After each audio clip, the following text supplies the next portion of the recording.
اور خاص طور پر اسلامی نقطہ نظر تو ایسی جگہوں کے حوالے سے یہ ہے کہ اللہ کے نبی صلی اللہ علیہ وسلم جب کبھی صحابہ کرام کے ساتھ ان جگہوں سے گزرتے، اعوذ باللہ من الشیطان الرجیم، بسم اللہ الرحمن الرحیم، قل سیروا فی الارض، اے پیغمبر ان سے فرما دیجئے کہ چلو پھرو زمین میں چلنا پھرنا،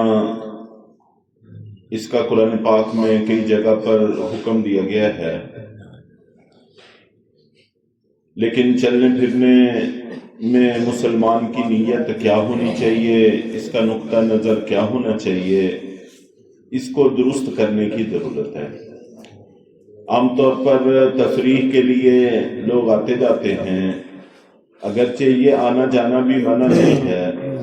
لیکن قرآن پاک یہ چاہتا ہے کہ لوگ جہاں پر جائیں اونچے پہاڑوں کو اور سمندروں کو، دریاؤں کو، سبزہ زاروں کو دیکھیں تو ان کو اللہ کی قدرت کی نشانی سمجھیں، اللہ کے وجود کی نشانی سمجھیں، اور اس سے ایمان بڑھے تو پھر تو ٹھیک ہے، وگرنہ محض ایک کام ہے۔ اور خاص طور پر ان حالات میں جب کہ تمام سیرگاہوں کو، تمام جگہوں کو فحاشی اور ریائی کے اڈے بنا لیا گیا ہے، تو یہ مسلمانوں کو زیب نہیں دیتا۔ چنانچہ فرمایا گیا ہے کہ چلو پھرو زمین میں، ثم انظروا کیف کان عاقبۃ المکذبین، پھر دیکھو کہ پیغمبروں کو جھٹلانے والے لوگوں کا انجام کیا ہوا ہے۔ عرب ملک شام کی طرف سفر کرتے رہتے تھے،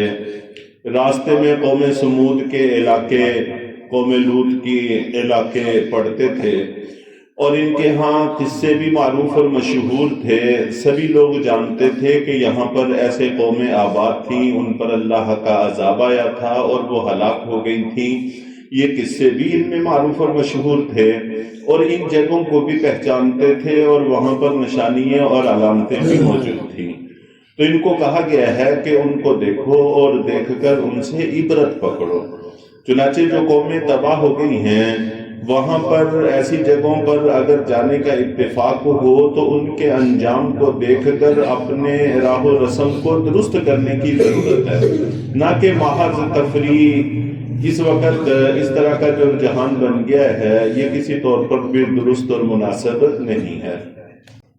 اور خاص طور پر اسلامی نقطہ نظر تو ایسی جگہوں کے حوالے سے یہ ہے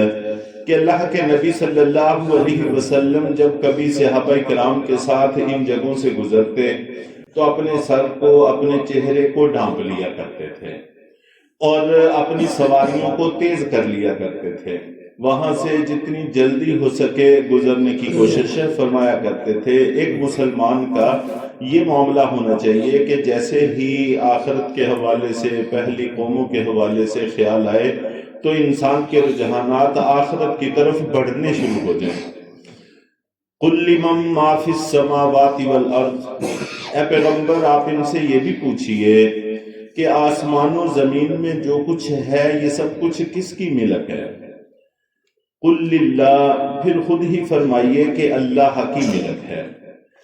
مشرکین مکہ جہاں اور بہت ساری چیزوں کو مانتے تھے، اس چیز کو بھی مانتے تھے کہ آسمان و زمین کا خالق بھی اللہ ہے، مالک بھی اللہ ہے، اور جو کچھ آسمان و زمین میں ہے اس کا خالق بھی اللہ ہے اور اس کا مالک بھی اللہ ہے، اس چیز کو مانتے تھے۔ لیکن چونکہ ہٹ درمی، ضد اور عناد کی وجہ سے ہو سکتا ہے کہ وہ جواب نہ دیں، تو آپ خود ہی یہ جواب ارشاد فرما دیجئے، اور جب آپ خود کہیں گے تو وہ اس کا انکار نہیں کر سکیں گے، کیونکہ عقیدے کے طور پر وہ اس چیز کو تسلیم کرتے ہیں، لیکن چونکہ شرک کرتے ہیں، ساتھ اوروں کو بھی شامل کر لیتے ہیں، تو اس وجہ سے وہ پھر مشرک ٹھہرتے ہیں، وگرنہ اللہ تعالیٰ کی قوت اور طاقت کا انکار نہیں کرتے۔ اس لیے خود ہی فرما دیجئے کہ اللہ کا ہے۔ کتب علی نفسہ الرحمہ، اس مالک نے اپنے اوپر رحمت کو لازم کر لیا ہے۔ چنانچہ اللہ رب العزت مہربان ہے، اس میں کوئی شک نہیں ہے، جتنی بھی مخلوقات ہیں سب پر اللہ کا رحم بارش کی طرح برستا ہے، یہاں تک کہ جس وقت اللہ تعالیٰ انسانوں سے سخت ناراض ہو کر بارشیں روک لیتے ہیں تو پھر بھی منقول ہے کہ اگر دوسری مخلوقات نہ ہوں تو اللہ ایک قطرہ بھی بارش کا نہ اتارے، یعنی دوسری مخلوقات پر بھی اللہ کی رحمت ہوتی ہے اور ان پر رحمت کے اثر کی وجہ سے انسانوں کو بھی فائدہ پہنچ جاتا ہے، اور جب انسانوں سے خوش ہوں تو ظاہر ہے کہ پھر انسانوں پر بھی اللہ کی رحمت ہوتی ہے۔ تو اللہ نے اپنے اوپر رحمت کرنے کو لازم کر لیا ہے، چنانچہ اللہ تعالیٰ کے عرش کے اوپر یہ جملہ لکھا ہوا ہے، ان رحمتی سبقت علی غضبی، کہ یہ پکی بات ہے کہ میری رحمت میرے غصے پر غالب ہے۔ تو دنیا میں بھی اللہ کی رحمت اللہ کے غصے پر غالب رہتی ہے